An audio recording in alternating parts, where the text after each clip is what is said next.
नमस्कार दोस्तों, मैं आज जाने वाला हूँ सिंगबेरपुर धाम निषाद राज किला और वहाँ पे जो भव्य पार्क बनाया गया है उसको मैं दिखाने वाला हूँ। वीडियो में बने रहिए, आप लोगों को दिखाते हैं। चलिए चलते हैं। चलिए अब जान लेते हैं दोस्तों निषाद राज किले तक पहुँचे कैसे और इसकी लोकेशन क्या होने वाली है। तो दोस्तों प्रयागराज से 35 किलोमीटर दूर सिंगबेरपुर नामक गाँव में स्थित है। दोस्तों यहाँ आने के लिए दोस्तों आप पर्सनल गाड़ी कर सकते हैं या टैक्सी बुक कर सकते हैं जो निषाद राज किले तक ले जाएगा आपको। सो फाइनली गाइस, मैं निषाद राज किला के पास पहुँच चुका हूँ। चलिए इसके प्राचीन इतिहास के बारे में जान लेते हैं। चलिए अब जान लेते हैं दोस्तों निषाद राज किले को इतना महत्व क्यों दिया जा रहा है। निषाद राज गुह नाविकों और मछुआरों के राजा थे और वो सिंगबेरपुर के भी राजा थे और राजा के साथ साथ भगवान श्री राम के परम मित्र भी थे। पौराणिक कथाओं के अनुसार उन्होंने वनवास के दौरान भगवान श्री राम और माता सीता और लक्ष्मण को गंगा पार करवाया था और निषाद राज राम के साथ एक ही गुरुकुल में रहकर शिक्षा प्राप्त किए थे और उनका महल आज भी सिंगबेरपुर में है। चलिए दोस्तों अब इनके प्राचीन महल के बारे में आपको बताते हैं। सबसे पहले दिखाते हैं इस शिलान्यास में लिखा सिंगबेरपुर का रहस्य कि खुदाई के दौरान यहाँ क्या क्या मिला था। दोस्तों ये जानकारी इस शिलान्यास पे पढ़ने को मिल जाएगा। इस किले की खुदाई इंदिरा गांधी के कार्यकाल में किया गया था। सन 1977 से लेकर सन 1981 के बीच में डॉक्टर बीबी लाल के निर्देश पे यहाँ खुदाई की गई थी। दोस्तों खुदाई के दौरान यहाँ जो वस्तुएं यहाँ से मिली उन्हें अध्ययन करने के बाद कई संस्कृतियों के विनाश की होने की जानकारी मिली। यहाँ उत्खनन से प्राप्त 2000 साल पहले प्रयोग किए गए मिट्टी के बर्तन, तांबे के बने 3 बड़े कलश और कई वस्तुएं यहाँ से प्राप्त हुई। खुदाई के दौरान यहाँ 2 बावली और एक तालाब मिला जिसमें राजा स्नान किया करते थे अपने मंत्रियों के साथ। निषाद राज का यह तालाब अन्य खननों की अपेक्षा अत्यधिक बड़ा है। इस तालाब में पानी गंगा के माध्यम से आता है, फिर उन्हें छानकर पीने योग्य बनाया जाता था। उस समय गंगा नदी में भयानक बाढ़ आने की वजह से यहाँ के नागरिक पलायन कर गए थे और इनका ये महल कई शताब्दियों से वीरान पड़ा है। यह जो सामने प्राचीन दीवार दिख रही है यह लगभग 2000 साल पुराना है और यह चूना और भस्सी से बनाया गया है। जो मतलब प्राचीन में जो भी महल बनाए जाते थे इसी माध्यम से बनाए जाते थे, वो मजबूती और टिकाऊ होते थे। आज भी पुराने भव्य महल कहीं कहीं आपको देखने को मिलेंगे ऐसे ही मजबूती से खड़े हैं। ये जो बावली दिख रहा है कभी इसी बावली से लोग पानी पीते थे और जो ये तालाब दिख रहा है राजा इसमें स्नान किया करते थे अपने मंत्रियों के साथ। निषाद राज का यह किला लगभग 2000 साल पुराना है। यह सिंगबेरपुर में स्थित है और इनका किला जमीन के अंदर ध्वस्त हो गया था। इस समय जमीन को खोदकर किले को बाहर निकाला गया है और इसे प्राचीन भारतीय इतिहास का एक महत्वपूर्ण हिस्सा माना जाता है। यह किला अब खंडहर के रूप में तब्दील हो गया है।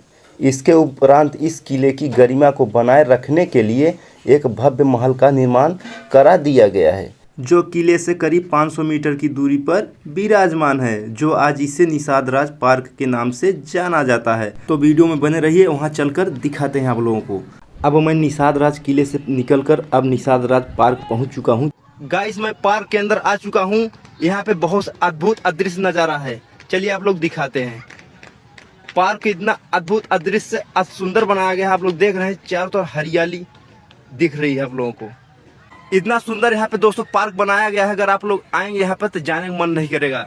बहुत अच्छा अदृश्य नज़ारा है यहाँ का। गाइस वीडियो में देख रहे हैं आप लोग, यहाँ बहुत सारे श्रद्धालु आए हुए हैं और यहाँ श्री राम और निषाद राज जी की 51 फीट की प्रतिमा बना दिया गया है जिसकी कुल लागत 165 करोड़ लगी है और यह पार्क 32 बीघे जमीन पर बना हुआ है। दोस्तों 32 बीघे का मतलब 8 हेक्टेयर। और निषाद राज का यह महल आज भव्य और विशाल दिखता है। यहाँ बहुत दूर दूर से लोग आते हैं। सिंगबेरपुर धाम के पास गंगा नदी बहती रहती है जिसकी दूरी 100 से 200 मीटर की दूरी पर स्थित है। दोस्तों और यहाँ कई घाट भी हैं जैसे राम घाट, संध्या घाट और रामचौरा घाट।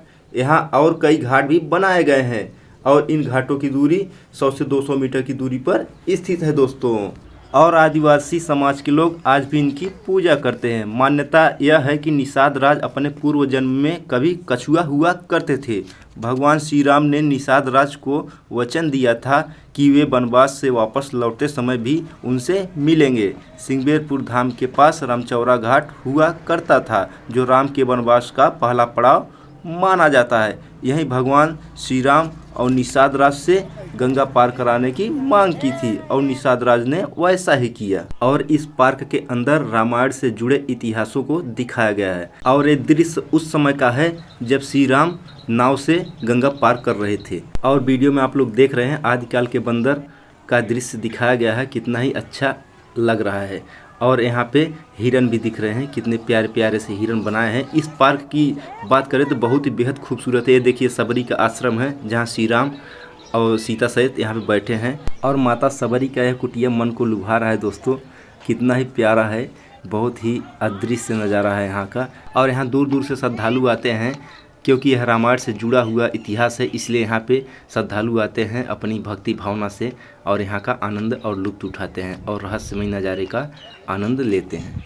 और श्री राम और निषाद राज का जो भव्य प्रतिमा बनाया गया है, यह देखकर मन को लहलहायित कर देता है, यहाँ से जाने का मन नहीं करता है। वीडियो में बने रहिए, थोड़ा आगे और दिखाते हैं। अब सामने देखिए कितना प्यारा सा नज़ारा है। भगवान श्री राम, माता सीता और लक्ष्मण सहित जब वनवास को निकल रहे थे दोस्तों, तो गाँव वाले तरह तरह कर रहे थे कि हे प्रभु मत जाइए, हम लोग आपके बिना कैसे रह पाएंगे। और कितनी प्यारी छवि दिख रही है दोस्तों, यह मन को आनंदित कर रहा है। मेरा तो जाने का जी नहीं कर रहा है, बहुत ही प्यारा अदृश्य नज़ारा बनाया गया है। चलिए वीडियो में बने रही और आगे दिखाते हैं। अगर आप लोग इस दृश्य को देखना चाहते हैं, आप लोग यहाँ पे अवश्य आइएगा। एक बार बोलो प्रेम से जय श्री राम। चलिए अब आप लोगों को दिखाने वाला हूँ शाम को यह पार्क कैसा दिखता है, वीडियो में बने रहिए। वाह दोस्तों, बहुत ही प्यारा दृश्य लग रहा है और लाइट की अच्छी व्यवस्था की गई है। यहाँ तकरीबन 7 बजे शाम को लाइट चालू कर दिया जाता है। और ये देखिए प्रतिमा के सामने वाटर शो बनाया गया है। यहाँ पे कलर कलर की लाइटिंग के माध्यम से पानी फव्वारा के रूप में ऊपर से गिरता रहता है। बहुत ही अदृश्य नज़ारा है यहाँ का। अब चलिए दोस्तों आप लोगों को ड्रोन के माध्यम से यहाँ का नज़ारा दिखाते हैं, वीडियो में बने रहिए।